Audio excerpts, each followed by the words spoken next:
से गांव में बिरजू नाम का लड़का रहता था। वो बहुत ही गरीब था। वो एक साहूकार के यहाँ काम करके अपना और अपने छोटे भाई रिंकू का पेट भरता था। उनका एक हाथी भी था जिसका नाम रंगा था। बिरजू और रिंकू रंगा हाथी को बहुत प्यार करते थे और वो अपने रंगा हाथी की हर बात समझते थे और रंगा भी उनकी बात समझता था। बिरजू और रिंकू के माता पिता बचपन में ही मर गए थे।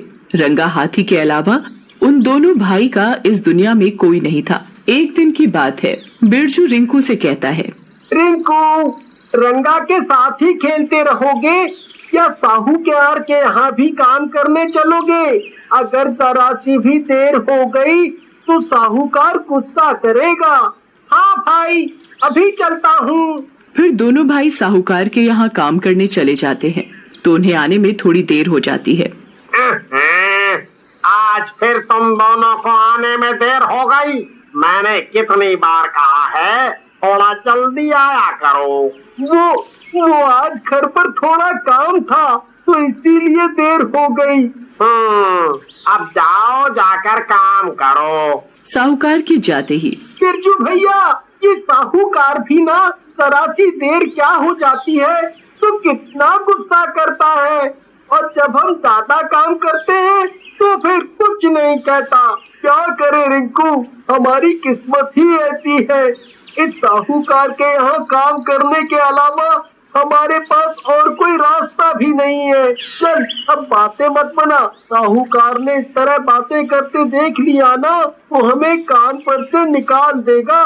फिर दोनों भाई अपना अपना काम करने लग जाते हैं और जब शाम हो जाती है तो साहूकार उन दोनों की छुट्टी कर देता है। फिर दोनों भाई अपने घर चले जाते हैं तो देखते हैं, अरे रंगा, तू अभी तक हमारा इंतजार कर रहा है?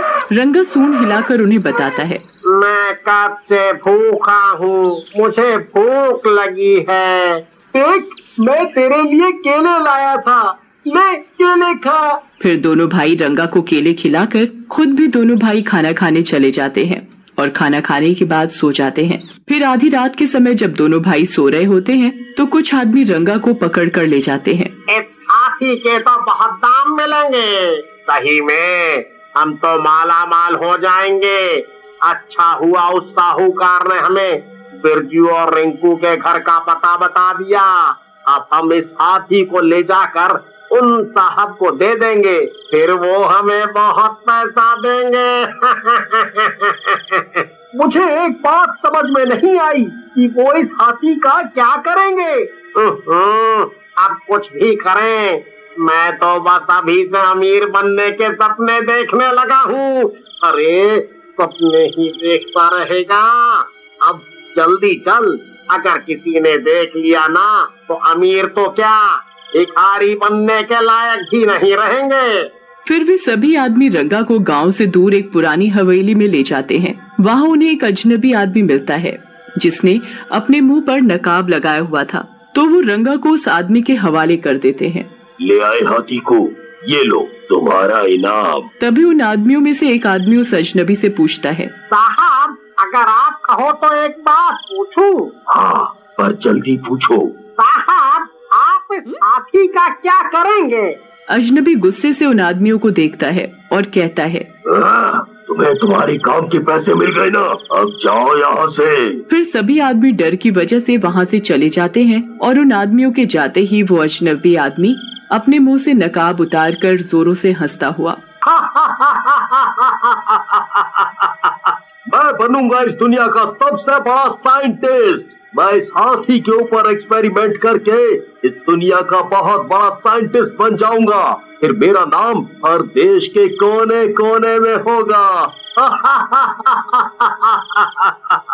उस साइंटिस्ट की हवेली में बहुत से जानवर थे जिन्हें उसने बंद करके रखा हुआ था। वो उन सभी जानवरों के ऊपर रिसर्च कर चुका था, लेकिन उसे अब एक हाथी पर एक्सपेरिमेंट करना था।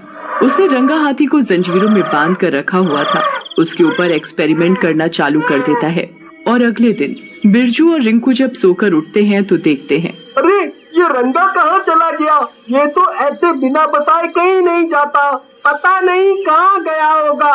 चलो चलकर ढूंढते हैं। फिर वो दोनों भाई रंगा को ढूंढने निकल जाते हैं। उन्हें रंगा को ढूंढते ढूंढते शाम हो जाती है, पर रंगा उन्हें कहीं नहीं मिलता। और वो दोनों रंगा को याद कर कर के रोने लगते हैं।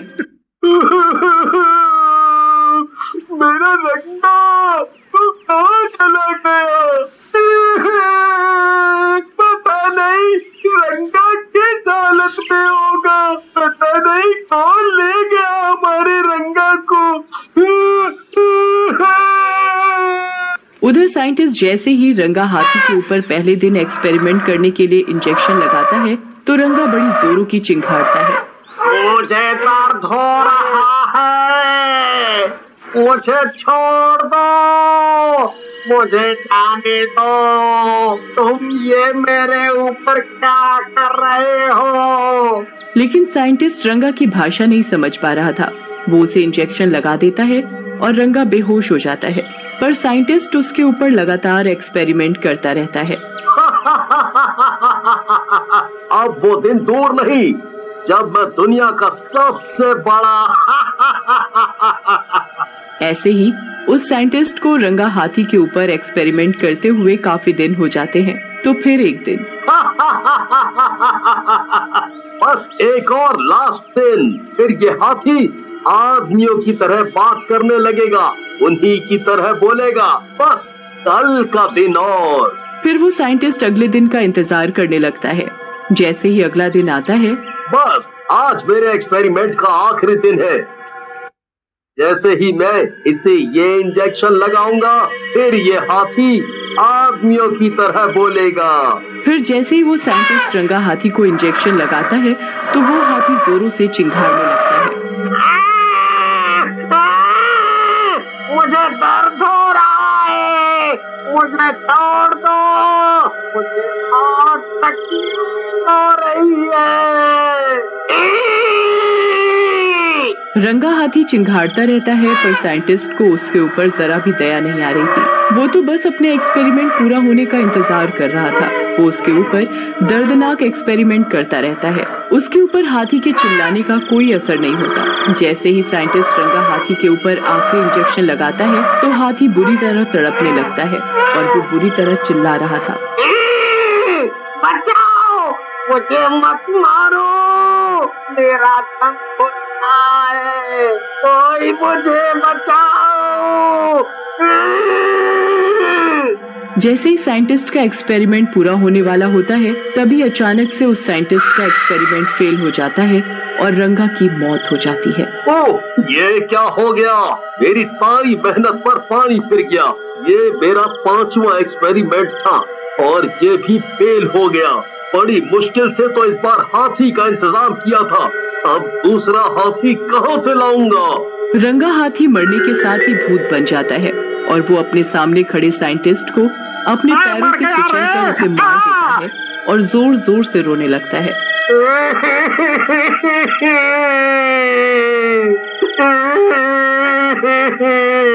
किसी भी आदमी को नहीं छोड़ूंगा। फिर वो भूत हवेली से निकलकर गांव में चला जाता है तो उसे वहां से जाता हुआ एक आदमी दिखाई देता है। ये इंसान जिंदा रहने के लायक नहीं है, इन्हें मैं नहीं छोड़ूंगा, मार डालूंगा सबको।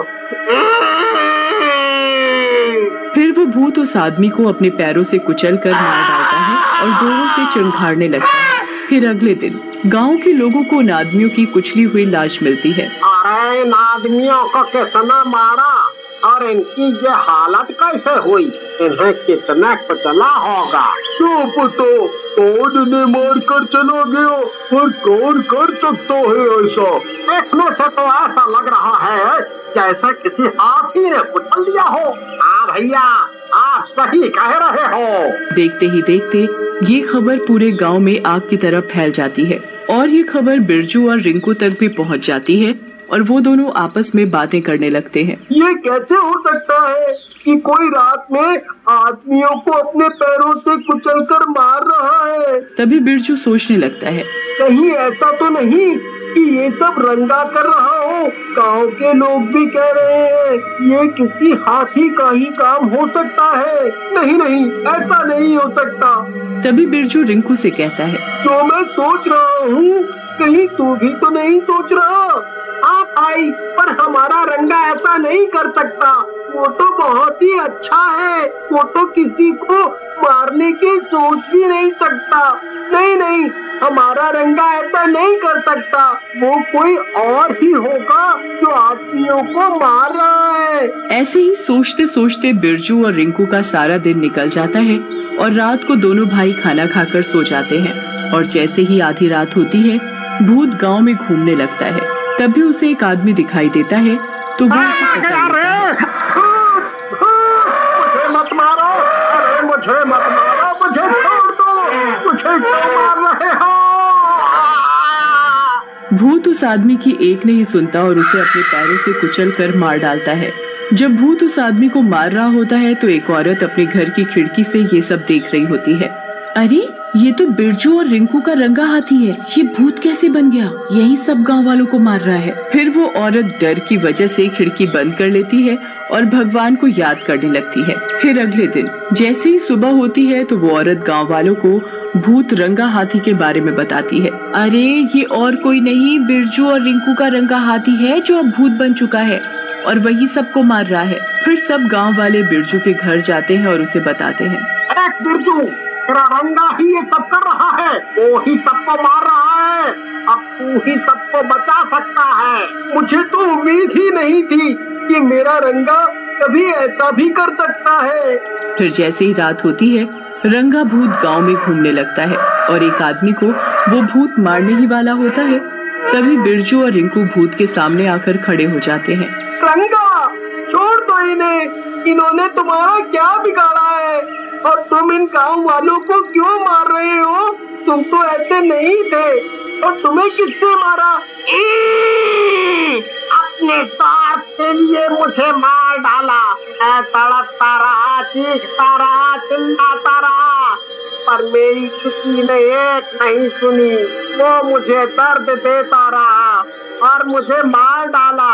मुझे नहीं पता कितने मासूमों को उसने मार डाला। ये सभी इंसान एक जैसे होते हैं। शांत हो जाओ रंगा, शांत हो जाओ। लेकिन हाथी के ऊपर तो खून सवार था, पर जैसे ही बिरजू रंगा के ऊपर हाथ फेरता है तो वो शांत हो जाता है और रोने लगता है। बिरजू और रिंकू भी रोने लगते हैं। हमें तुम्हारी मौत का बेहद दुख है, पर इसमें इन गाँव वालों की कोई गलती नहीं है। इन्हें मत मारो। मैं इन्हें तभी छोड़ सकता हूँ जब ये किसी भी जानवर को नहीं मारेंगे, ना ही उन्हें तकलीफ देंगे। हम तुम्हें विश्वास दिलाते हैं कि हम किसी भी जानवर को नहीं मारेंगे। इतना कहते ही भूत उस आदमी को नहीं मारता और उसकी आत्मा को शांति मिल जाती है और वो वहाँ से चला जाता है।